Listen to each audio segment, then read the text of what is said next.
but he knew that only the best of the best would get to the third floor by winning it. What surprised him the most is that the report came on the same day that regulars reached the floor. He checked the names of the regulars and found out that the team consisted of Fai, Tiana, and Lumen Terminus. The two girls had no family name, and he didn't recognize the name Terminus. Odd. None of them are from one of the 10 great families. It's quite possible that Lumen is a genius from a branch family. Let's take a look at the video footage. Tun checked and saw the three appear in front of the fountain. Diana shortly came, told the rules of the floor, and left. After that, he saw Lumen walk straight towards the hunting area alone. A few hours later, he came out of the forest and explored the commercial district. Definitely a genius from a branch family. Now the question is, from which great family is his branch? He checked Lumen's footage from the next few days and saw him doing physical exercises like a madman. In his eyes, he was very weak physically, and his strength seemed to regress rather than progress. But what really caught his attention is when he saw him shooting light beams. Yes, light beams, not light beam. He wasn't even shooting one, not even two, but 3. He has already made a contract with the Guardian of the Floor and can use 3 bangs of Shinsu already. He even has a quality applied to his Shinsu. Such a genius must be from a branch family of the Eurasia. No other family has such good control over Shinsu. Such a shame his physical capabilities are so low. Normally, a regular would have to form a contract with the Guardian of the Floor, before he is allowed to manipulate the Shinsu of said floor. The only exception to this rule is irregulars. They do not follow the rules of the tower and can manipulate Shinsu without forming a contract with a Guardian. Tun didn't think, for even a second, that the ability shown by Lumen didn't require him to manipulate Shinsu. He also didn't think that the young man is an irregular, since those guys are scary strong. Since he is a branch member of the Eurasia family, I would just escalate this report to Diana. She would probably look into this in a year or 2. He continued looking through the various reports, but none were as interesting as Lumen's. 4 days later, Lumen had already been on the 3rd floor for 11 days. He had managed to even increase the gravity on himself up to 5x. To top it off, he could easily fight against iron monkeys with a 2x gravity applied on himself. For the past 4 days, he went to the hunting area and trained like a lunatic. He could already shoot 5 lasers at the same time and managed to keep his light spear stable. He was currently working on making 2 light spears. Lumen even started experimenting with his Zushi no Mi. But that proved to be more difficult than he expected. Applying his ability to himself, easy. While applying it to something else is an entirely different thing. If he is touching the object that he is applying the gravitational force, then he could keep it on with no problem. But once he loses contact with the object and his mind wanders off for even a second, the effect would go away. Let's not even talk about changing the gravitational forces from a vertical one to a horizontal one. Nevertheless, he was pleased with his accomplishments, so he decided to explore deeper into the hunting area today. Since he visited the forest each day, he now had a stable supply of points, and he currently had a total of 1,580. Walking inside the forest, he had already killed 6 red scythes and just killed another one. This one he had managed to take down without blasting the insect with a laser to the face. Lumen might have cheated a bit and applied a gravitational force of 10x on the monster, but he killed it by smashing his head. His aim is to be able to kill a red scythe without using any of his devil fruit powers. Only then would he feel confident in climbing to the next floor. As he was cutting off the insect's forelegs, he heard a buzzing sound moving in his direction, and he felt extreme danger coming from it. On pure instinct alone he entered his Logia form before a giant blade separated him in half. Had he been a second later, he might have lost his life there. His 2 halves joined together, and he blasted the giant insect with 5 laser beams to the face. The beams easily pierced through his head and killed the beast. After killing the insect, he noticed another one to the side. The red scythe was over 6m tall and had 4 giant scythes as forelegs. Each scythe was over 2m long. The elder red scythe, seeing his kin being killed off so easily, immediately decided to book it. It wanted to kill the stupid human that was hunting their children, but it didn't expect the human to be so strong that their blade didn't even work on him. However, Lumen had none of that. He was almost killed by an elder red scythe, so he wasn't going to let that one run away. With speed far faster than what the beast could perceive, he jumped on its back. Forming a giant light beam between his hands, he destroyed the monster's upper body. The elder red scythe weakly fell on the ground with Lumen on his back. Fuck! He cursed out loud. That was too close for his liking. He had survived the sneak attack from the monster on pure luck. If he had entered his elemental form just a second later, he would have been dead. His plan of killing Red Scythes barehanded was scratched and he had a new aim now. Lumen wanted to be able to kill this monstrosity without using his devil fruit powers. Nevertheless, he was angry at the beast and went around killing Red Scythes like a madman for the rest of the day. Every time he found one, he would shoot it with a laser, store their forelegs and move on. By the end of the day, he had killed a total of 20 Red Scythes and 2 Elder Red Scythes. Lumen made his way towards monster parts and entered the shop. "Hey Lumen, you seem upset. What's wrong?" For the past few days, he has been visiting the store daily, so Eli got used to him. Most of the time he had a neutral look on his face. But this was the first time that she saw him visibly upset. "A stupid insect sneak attacked me and almost got me," Lumen spat out. Eli observed him for a moment but didn't find any injuries on his body. "Hey, at least look at it on the bright side. You managed to survive scot-free and learned to be more careful in the hunting area," Eli consoled him. Seeing him not respond, she continued. "You know the drill, just place what you got on the counter and I will transfer the points to your account." Lumen pulled out the 20 pairs of red scythes and placed them on the counter. "Wow! That's the most I've seen someone bring in. You must have had it tough killing so many." Eli was very surprised that a team had managed to kill 20 red scythes, but what she saw next left her speechless.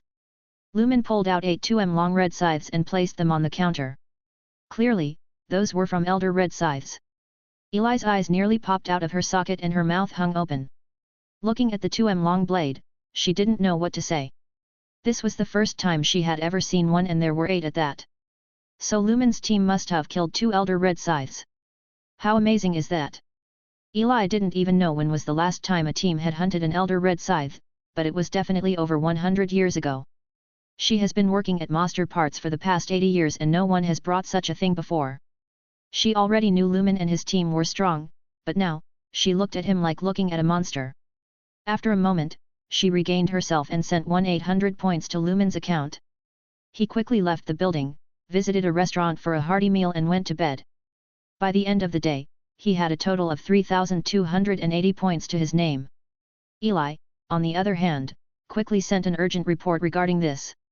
Hunting an Elder Red Scythe was a big thing, and the higher UPS had to know about this. Tun was enjoying a glass of whiskey when he suddenly received an urgent report from Monster Parts. What's happening now?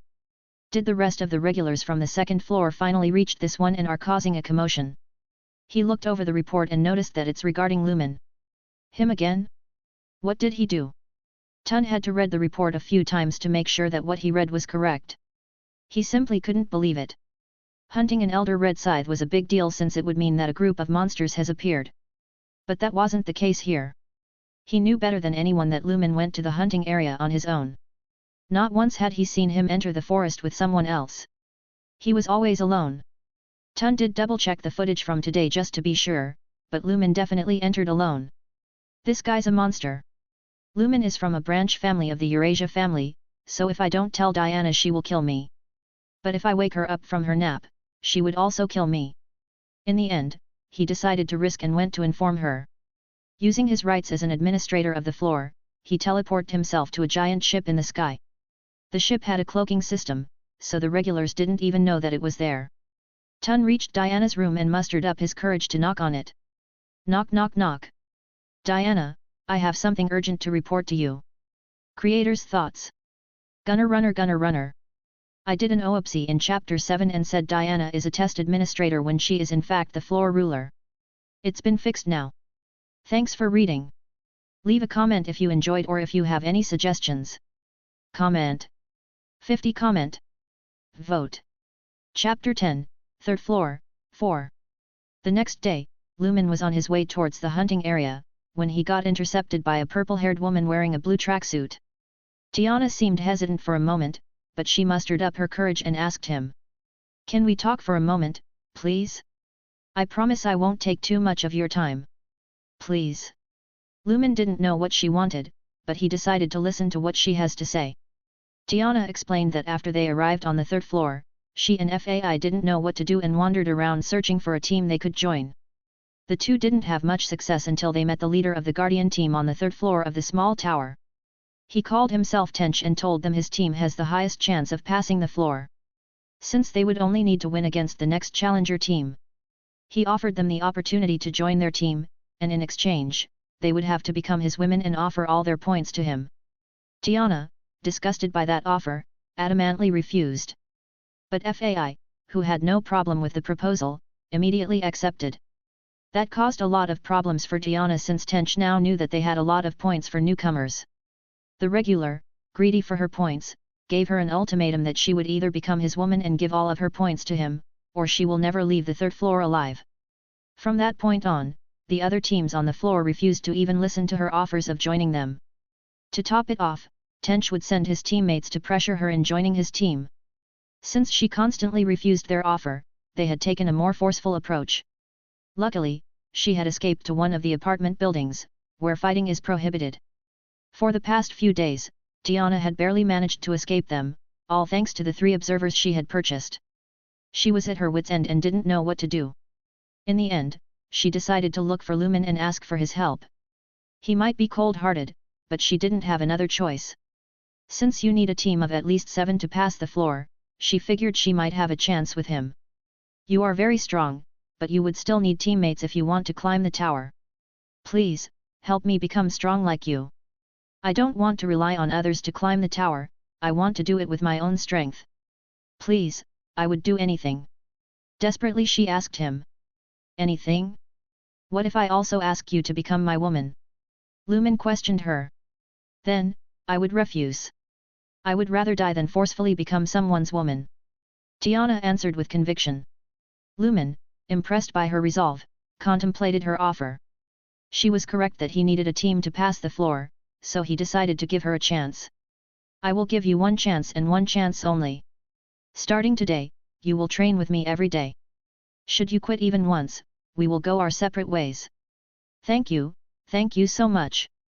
I promise I will do my best. Tiana was so moved that someone finally gave her a chance, that she almost teared up. Follow me then. The two entered the hunting area together. With Tiana's help, he was able to locate groups of monkeys far easier than when he was alone. Using her observers, she was quickly able to scout them out and transmit their position to Lumen's lighthouse. Tiana was surprised at his decision of fighting the iron monkeys barehanded, but she didn't question him. She tried helping him out, but her attacks barely scratched them. Her physical strength was not good enough to hurt them. She was nothing more than a distraction. They hunted monkeys for a couple hours and exited the hunting area. Afterward, we will be training our physical strength now. Just remember, if you quit, we will go our separate ways. Lumen reminded her. I understand. I promise I won't. Tiana assured him. Good. Then let's begin. Lumen tapped her on the shoulder and applied 2x gravity on her. She was momentarily surprised by the added pressure, but she finally understood a little bit more about his training. Tiana didn't directly go to Lumen and ask for his help. She first used her observers to spy on him for a few days. She saw him run around the town, but no matter how she looked, he seemed both slow and weak. Tiana wasn't the only regular to take notice of him, and most of them started calling him weakfish. Since no matter how much he trained, he never improved. Despite that, Tiana clearly remembered him moving so fast that she couldn't even follow him with her eyes. She knew something was wrong, but she didn't know what. Now, after feeling the pressure on her body, she realized what he was doing. The two started running laps around the town, and after the first one, Tiana was huffing and puffing. This was a lot harder than what she initially expected. Nevertheless, she didn't complain and continued running. During their second lap, her legs couldn't take it anymore, and she collapsed on the ground. She stood up a few times but fell down afterward. Try as she might, her legs just couldn't take another step. Lumen watched her for a minute and shook his head. Seeing him, Tiana got desperate. I can go on, she stated and started crawling on the ground. Her resolve was amazing, and that really impressed Lumen. He walked up to her and picked her up. What are you doing? She asked him in fear, thinking that he might take advantage of her in her weak state. She let a sigh of relief when he placed on her back, giving her a piggyback. I told you we will go our separate ways if you quit. You didn't. You just reached your limits. Rest there on my back while I finish my laps. After being done with his running, Lumen instructed her on the physical exercises that he does. Other than that, he couldn't do much else for her. He couldn't help her with her fighting style since she used a needle, and he didn't know the correct way to fight using one. Lumen also asked her about Shinsu, but besides the basic explanation, she didn't how to actually manipulate it. He would have to find someone else to help him with that and possibly teach both of them. After they finished their training, Tiana was beyond exhausted. Her legs were trembling from the running, but at the very least, she could walk on her own now. The two were walking towards a restaurant in the commercial district when they were intercepted by FAI and a handsome black-haired man. The man was wearing a white t-shirt and black shorts and was hugging FAI with one of his hands. This was Tench, the leader of the Guardian team on the third floor of the small tower. So, Weakfish is the one you told me about? He asked FAI. Yes, he is the other regular that came with us to the third floor. Good. Listen here Weakfish, you either give me your points and scram from my sight. Or I'm going to end your life right now. Same goes for you Purplehead, but you also have to become my woman. Choose now. A small crowd of regulars started gathering around them, interested in what's going to happen. Hearing his demand, Lumen burst out laughing with an amused expression on his face. Did you just call me Weakfish? Fine then, I will give you the same options. Either give me all your points and scram or die. Choose now. This infuriated Tench. His team is currently the strongest on the third floor. How dare this weakling ask for his points and threaten him? So be it. We will do this the hard. He couldn't continue talking since a beam of light pierced his head. Tench weakly fell on the ground with a hole between his eyes. That was the wrong answer. Lumen shook his head. The regulars observing them were terrified by what they saw. They only saw Lumen point a finger at the handsome black-haired man, and next thing they knew, he fell on the ground dead. All of them quickly ran away, leaving only FAI there, frozen in place. The two didn't even spare her a glance and continued on their way towards the restaurant. When they sat on a table, Tiana was about to order one of the cheaper meals, but Lumen stopped her and made her order the most expensive. With our training, we need to eat the most nutritious meal to supply our bodies with everything they need. That is unless you decide to quit. He explained his reasoning to her. I already made my mind and won't quit. But aren't we going to run out of points that way? When our points get low, we will just go deeper into the hunting area and find some red scythes. Tiana didn't question him further since she believed that wouldn't be a problem with his strength. After eating a hearty meal, they passed by monster parts to sell off the peaches that they gathered. Eli was more than surprised at seeing Lumen come with someone else. Hey Lumen, is this one of your teammates? She asked him and observed Tiana carefully. Eli was still under the impression that Lumen had hunted the elder red scythes with the help of other regulars. Never would she imagine that he actually did it on his own. She is for the time being. Lumen answered her and placed 15 peaches on the counter. Eli quickly took them in and transferred 75 points to him. Done with the activities for the day, they each went towards their rooms. Lumen didn't forget to remind her of their schedule for the next day before separating. Meet me here 6:30 tomorrow morning. We will eat breakfast, and train for the rest of the day afterward. If I don't see you here, I will take it you've decided to quit. I already told you, I won't quit. This was her only chance of gaining strength, so she was resolved to follow through with her choice. Lumen entered his room, took a shower and went to bed. Knock knock knock. It was around 2 o'clock in the morning when Lumen heard someone furiously knocking on his door. He planned to ignore it and turned around in his bed. Knock knock knock. Unfortunately, whoever it was adamant on waking him up. Angrily, he stood up only wearing his boxers and went towards the door. He started cursing the person knocking and opened the door. Who the fuck do you think? However, he couldn't finish what he was about to say since a foot with a bunny slipper on kicked him in the face. Lumen managed to recover and saw Tiana, wearing her loose clothing, enter his room. The door behind her closed without her even looking at it. Tiana didn't even spare him a glance and walked past him. She laid down on his bed, tucked herself with the blanket, and stared at him without saying a word. Lumen was confused by the situation and didn't have a clue about what's happening. If it was any other regular that did this, he would have already killed them on the spot. However, he didn't dare do anything reckless like attacking Tiana. He hadn't seen her use Shinsu, but he was sure she could use the mysterious power. Attacking her might lead to him losing his life. So he stayed his hand and waited to see why she is in his room in the middle of the night and what she wants. Backslash backslash backslash backslash backslash backslash backslash backslash backslash backslash backslash backslash backslash backslash backslash backslash backslash. Ranting at the end of the chapters is starting to become a habit of mine. I want to talk about Tiana and how her character came to be. Initially, she was supposed to be a one-and-done character, but that changed. When I was writing her character, even I didn't know she is from the 10 great families, laughing face. Since we know nothing about the third floor, I had to make something on my own. So I just gave her a random quirk of being lazy and gave her more revealing clothing so I could entice you lot, laughing face. Then I was like, okay, what should her hair color be? At first, it was blue, but I didn't want to make her a part of the Kun family. Red? That's for red witches. White? Didn't want her to be from the Airy family. Blonde? Reminds me of the trap. Black or brown? Boring. Green? I already gave it to FAI and didn't want to reuse it so soon. Purple? Already gave it to Tiana. At this point, I was starting to regret making those two characters. In the end, I was, fuck it, have pink. It's a one-and-done character either way, who cares?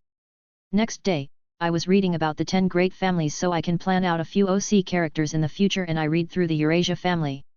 Sleepy and lazy, kinda like Tiana is what I thought. Then I saw a picture of a family member who had pink hair, and I was like, phew, didn't I give her pink hair? Then an idea struck me and Tiana was no longer a one-and-done character afterward. Creators' thoughts. Gunner runner. Thanks for reading. Leave a comment if you enjoyed or if you have any suggestions. Comment. 56 comment. Vote. Chapter 11, Third Floor, 5. When Tun informed Tiana regarding Lumen, she figured she would at least check what this regular is all about. Killing 2 elder red scythes alone is impressive, but not impossible for a monster from the 10 great families. As long as that regular is sufficiently prepared, they should be able to achieve the same. What caught her attention is that this regular is supposedly not from the 10 great families. Unless he has faked his name, which is not impossible. The name of a regular is linked to his pocket, but there are ways to bypass that and change it to a fake name. But all members from the 10 great families are a prideful bunch and would never do such a thing. So she decided to check the footage of him killing the 2 elder red scythes. Unlike Tun, who could only use the observers in the town, she had her ship, which is equipped with high-rank observers and lighthouses that could observe the whole third floor. Tiana watched him enter the hunting area and saw him killing off red scythes pretty easily. The insects have a low Shinsu resistance, but he was killing them with one shot. Lumen's aim was also very good. Each light beam would accurately pierce through the heads of the monsters. Not bad. She though and continued watching. He had just killed a red scythe and was removing its forelegs when she saw 2 elder red scythes sneaking up on him. They were moving without making a sound, despite their large bodies. When the 2 insects reached 20m away from Lumen, Daniela wondered how he would even survive the encounter. Their bursting power is quite good, and combined that with their wings, they could reach him in an instant from that distance. And that's exactly what happened. One of the insects rushed in his directions. Just before the elder red scythe's blade could cut him in half, Lumen's whole body turned into light. His body got separated into 2 halves, but they joined together afterward. What? Although Tiana had seen similar abilities, they were all used by rankers and high rankers at that. She would have never expected a regular that just started climbing the tower, to be able to use such an ability, even if he was from one of the 10 great families. 5 light beams were shot from his hand, and they disintegrated the insect's head. Didn't Tun say he could only use 3 bangs of Shinsu? The other elder red scythe, seeing his fellow kin die, tried escaping.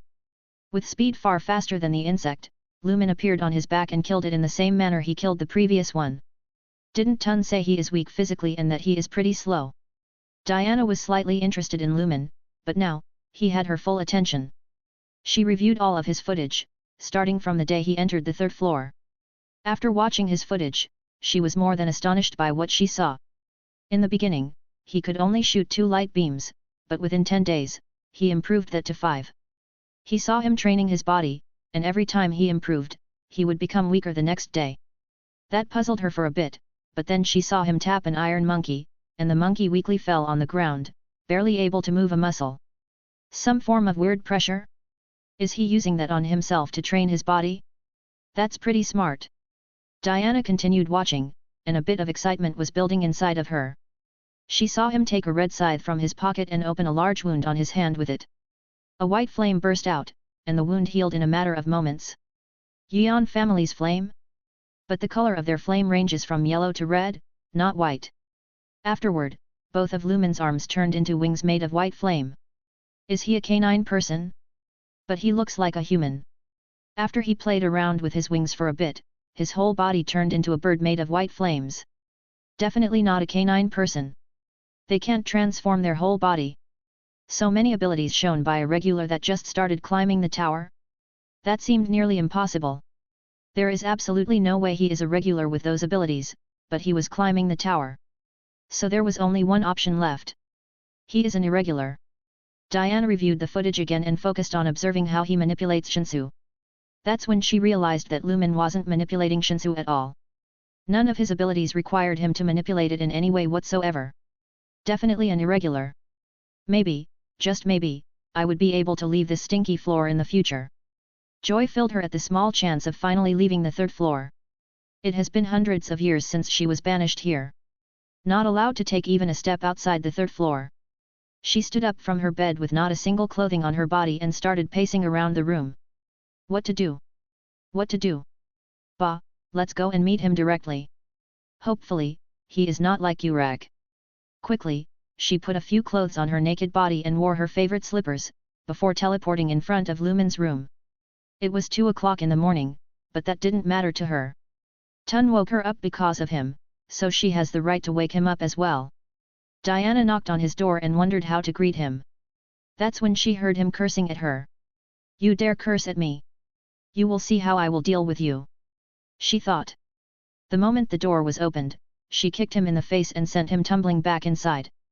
Tiana entered the room and made a beeline towards the bed.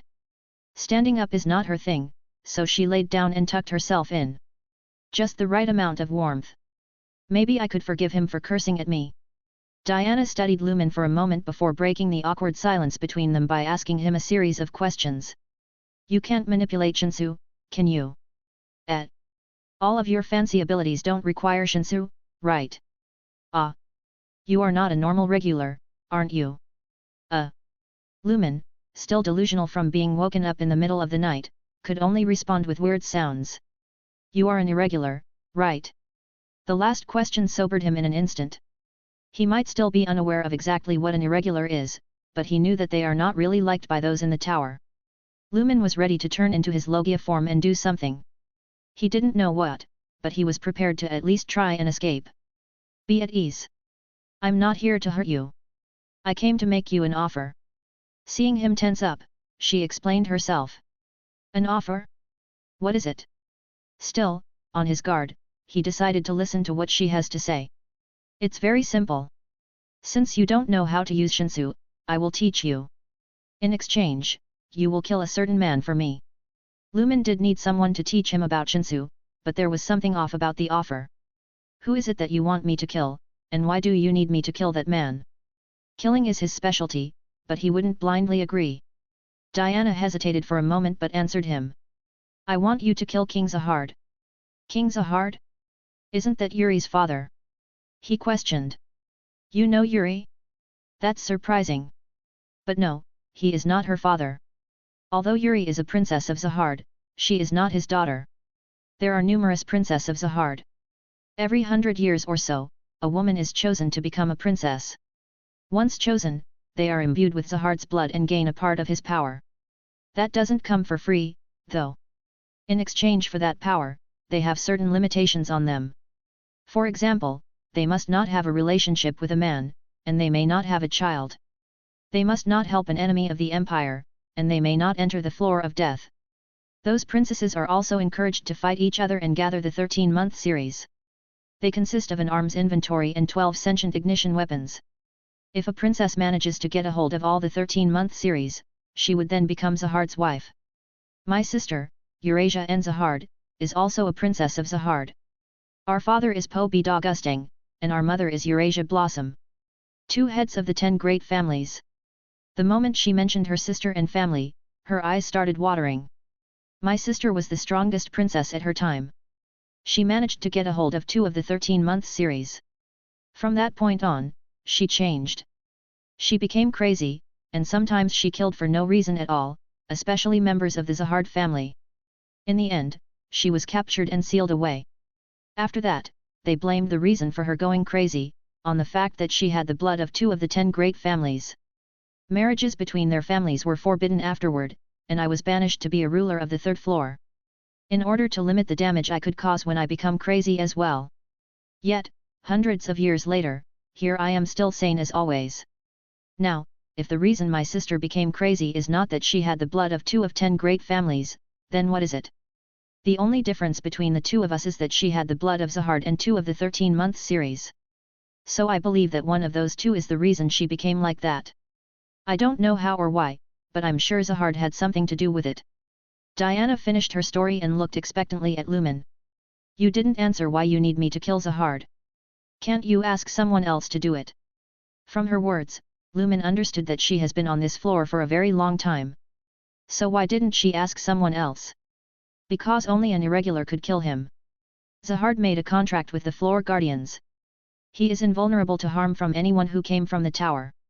Only an irregular could kill him since they are not bound by the rules of the tower. I would have liked to ask Phantominum or Enryu, but I never got the chance to meet them. I met Urek once when he was passing through this floor, but the lecherous bastard was too busy ogling me to even listen to what I had to say. I didn't have much to offer him either way since he already had a good grasp on Shinsu. You, on the other hand, don't. I don't have much of a choice, and you might be my last chance. I understand I'm not asking you for something easy, but since you are an irregular, you will definitely cross paths with Zahard in the future. He doesn't take kindly to irregulars. All I want from you is to kill that lying bastard and free me and my sister. I know you don't have the power to kill him right now, but I believe you would grow strong enough to do so. Or at least I hope so. She silently whispered the last part. Lumen contemplated for a moment, before answering her. That's a lot to take in, but you will teach me Shinsu, and I would have to kill someone that will come after me in the future. I will take you up on that offer. Lumen agreed to her offer since he needed someone to teach him about Shinsu and about the tower itself. He didn't plan on risking his life, just to kill Zahard. If he could do it in the future, he would, but he wouldn't give his life away to accomplish that. Great. I will contact you on your pocket and send you my contact details.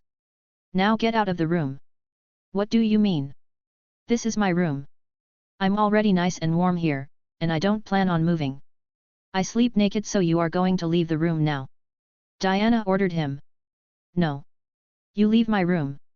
Lumen was having none of that. His instincts suddenly kicked in and he felt danger. He transformed himself into his Logia form, but that didn't change much. A beam of light resembling his, but not quite, pierced his shoulder. You can heal that with your weird white flames. Now leave. Yes, ma'am. Obediently he left and booked another room. Backslash backslash backslash backslash backslash backslash backslash backslash backslash backslash backslash backslash backslash backslash backslash backslash. My favorite part of the chapter, rant time. His Zoan fruit was revealed. Now I know all of you would go and say, but the phoenix fruit's flames are blue. Yes, I know. I'm aware of that. Blue is also my favorite color, but I decided to change it to white. The reasons why are: 1. Because I already made his Logia form white, so I figure I could change this as well so it could fit him better. 2. Why not? It's a fanfiction after all. 3. Also, his phoenix form is a bit different from Marco's. If any of you had played Warcraft 3, you could imagine it like the phoenix from the game. Creator's thoughts. Gunner Runner. Thanks for reading. Leave a comment if you enjoyed or if you have any suggestions. Comment. 72 comment. Vote. Chapter 12, 3rd floor, 6. The next day, Lumen woke up on the wrong side of the bed. Getting woken up in the middle of the night, and then getting kicked out of your room left a sour taste in his mouth. The worst part is that he couldn't do anything about it. Not only did he not see Tiana making that attack, but it also pierced through his Logia form and did damage to his body. Lumen would have to learn how to use Shinsu and learn it fast. The faster he manages to do so, the better he would be able to prepare for the future. In order to focus on something else, he increased the gravity on himself to 6x and fought the monkeys with a 3x gravity on. Tiana had some mild improvements, but it would take some time before he could increase the gravity on her. During their training, Lumen received a message from Diana along with her contact details. "Contact me when you are done training. Bitch." He silently cursed, still mad at her for kicking him out of his room. When Lumen and Tiana were walking towards the commercial district, a lot of regulars pointed fingers at them, but none dared to talk to them. They ate their meal in silence, and Lumen gave her the peaches that they gathered for the day. She went to Monster Parts to sell them while he messaged Diana. "I'm done." Moments later, he blacked out and appeared in a spacious room. Diana was standing in front of him and was silently observing him. "Now what?" he questioned her. "Now we start your Shinsu training. In order to manipulate Shinsu, without using an item, a regular would need to make a contract with the guardian on that floor. However, since you are an irregular, you do not need to make one. Shinsu can be used to enhance your physical abilities, to create various objects like barriers, or to attack an enemy using it. The first step in doing so is to make a bong." Diana explained and raised her arm with the palm facing upward. A small white sphere that resembled a flower bud appeared in her hand. After creating the bong, Diana stared at Lumen expectantly. "Come on, it's your turn," she urged him. "What? Is the bong supposed to appear in my hand on its own?" Lumen was starting to doubt her teaching abilities. "No, silly. Shinsu is everywhere around you, so you first need to feel it." Ever since Lumen came to the tower, he had been able to feel the mysterious energy. After he started training with the increased gravity, he got even closer to that energy. It would wash over his muscles and enter his body with each breath that he took. The next step after feeling the Shinsu around you is to guide it towards your palm in the shape of a sphere. Don't try to use force to do it. Be gentle, show it the path it has to take, and let it go there on its own. Don't forget to keep the mental image of a sphere, otherwise you wouldn't be able to form a bong. He concentrated and tried guiding the Shinsu towards his palm. The mysterious energy, as if having a mind of its own, followed his directions. In a moment, he had a white sphere of Shinsu in his palm. "There you go, you made your first bong." Diana congratulated him. "Why didn't you just tell me this from the start?" Irritated, Lumen asked her. "I thought that's pretty obvious," Diana answered with a straight face.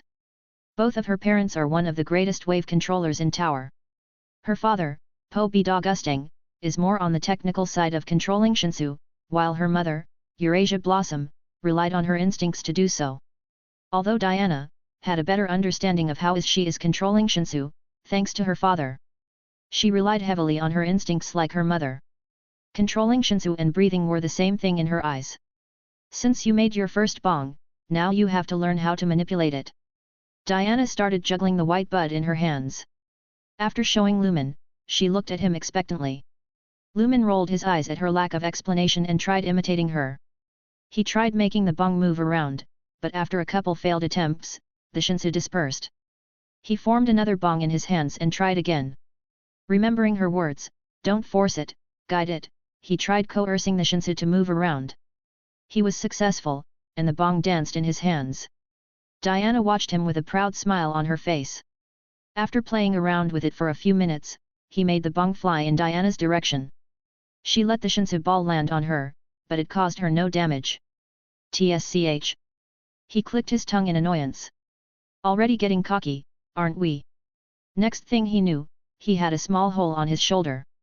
A white flame burst out and healed his wound. "You need to increase the concentration of Shinsu in your bong if you want to hurt me. We will work on that, and how to form more than one bong, a little bit later. The next thing I will show you is how to strengthen yourself with Shinsu. After forming a bong, you can absorb it in your body. You can focus it on only a single part of your body, or you can spread it across evenly. Both options have their pros and cons, but they vary depending on the circumstances." Diana showed him how to absorb the bong in his body, and Lumen managed to succeed after a few failed attempts. "You irregulars are so unfair. You are not even from the tower, but the tower loves you." Enviously, she shook her head. Lumen formed another bong in his hand and wanted to try something out. He was interested to know if he could combine his devil fruit powers with Shinsu. He tried imbuing his light powers in the bong, and it worked without a problem. It felt extremely natural doing so. His light powers felt complete when combined with Shinsu. It was like adding the last piece to a puzzle that he didn't even know he is missing. Very good. You added a quality to your Shinsu. I won't be surprised if that is your main quality, seeing how easy it was for you to combine it with your bong. Unfortunately, I don't have any device on me that could test your Shinsu quality. Lumen played around with the light-imbued bong in his hand, and fired it off in Diana's direction. This time, she didn't let the attack hit her. A petal sprouted from the white bud in her hand and blocked the attack. Ha ha ha. Melodious laughter left her mouth, and she sweetly smiled at him. I will have a lot of fun helping you learn how to use Shinsu better. Since you learned the basics, let's begin with a few exercises my father taught me. Gustang is the one that spent most of his time teaching Diana and her sister how to manipulate Shinsu. Blossom, on the other hand, always told them to do whatever it feels natural to them, since that's what she did. Diana made him do exercises that included shooting stationary and moving targets, maintaining a bong while attacking him, and various other. He did try throwing a few pot shots at her, but she easily blocked his attacks. By the end of the teaching session, Lumen's clothes were filled with holes. I haven't had so much fun in quite some time. Contact me tomorrow for our next session. Oh, and keep it a secret that you are an irregular and that I'm teaching you how to manipulate Shinsu. After saying that, she teleported him to his apartment building. After sending him away, Diana made her way towards her bed. She was away from her favorite place for far longer than normal, so she had to make up for it. She undressed and laid down on her bed. A couple of hours passed, but no matter how she turned around, she couldn't fall asleep. Something didn't feel right with her. The bed just wasn't warm enough. She remembered how Lumen's bed had just the right amount of warmth, so she made up her mind. Diana quickly put a few clothes on her, teleported in front of his room, and knocked on the door. Hearing someone knock on his door, Lumen felt a sense of déjà vu. Cautiously he opened the door, and hid behind it, in case he gets greeted by another bunny flipper to the face. Nope, this is not happening a second time. He was about to close the door on her, but his whole body froze. No matter how he struggled, he couldn't even move a muscle. Diana entered the room, kicked him in the butt, sending him outside, and went to sleep in his bed. Ah, this is perfect! She exclaimed and fell asleep instantly. Lumen was fuming from being kicked out of his room for the second time. He wanted to do something about it, but Diana was currently stronger than him. In the end, he decided against trying to get her out and got himself another room. Days passed by, and Lumen had spent his days in the same manner. Going to the hunting area, training his physical body with Tiana and showing her how to use Shinsu. Being taught by Diana how to manipulate the mysterious energy and getting kicked out of his room at night. Diana had told him to teach Tiana how to form a contract with the Guardian and to help her out with manipulating Shinsu. She told him the purple-haired girl would pick up on how to do it quite quickly. When he asked her why she believed so, Diana told him she sensed a connection with her. The purple-haired girl was most likely an orphan from the 10 great families or a branch family that was abandoned in the middle area. Making a contract with the Guardian was a simple process. One has to make his pocket visible and simply say, "Contract with the Guardian." If the Guardian of the floor finds you worthy, he would give you permission to use the Shinsu on the floor. Very rarely would a Guardian deny forming the contract with a regular or a ranker. Lumen asked Tiana what did the Guardian look like, but the only thing she told him is that it was big and looked very scary. After forming the contract, Lumen started teaching her to manipulate Shinsu. It took her over a week to manage to form a bong, but Diana said that that's exceptionally good. Only a direct descendant from one of the 10 great families or an irregular would be able to learn faster than her. Diana said that Tiana has more talent to become a great wave controller, rather than a scout. A lot of regulars had even asked the two to form a team with them or join an existing one. Most of them looked weak in Lumen's eyes, so he refused all offers. 2 weeks had passed since Diana started teaching him how to use Shinsu, and Lumen's control over his devil fruit powers had reached a new level. Practicing Shinsu manipulation required a lot of mental control, which translated to his devil fruit abilities. His physical strength had also increased greatly, and he now could kill a red scythe by slightly strengthening his body with Shinsu. All in all, Lumen and Tiana's strength had grown by leaps and bounds. Lumen was very pleased with his progress, but he had to admit that the best that happened to him is that he was no longer getting kicked out of his room. It was a month after Lumen got to the 3rd floor when the rest of the regulars from the 2nd floor finally arrived. He had a lot of questions for Bam, so he was anticipating their meeting. He also had to pay him back for wounding him as well.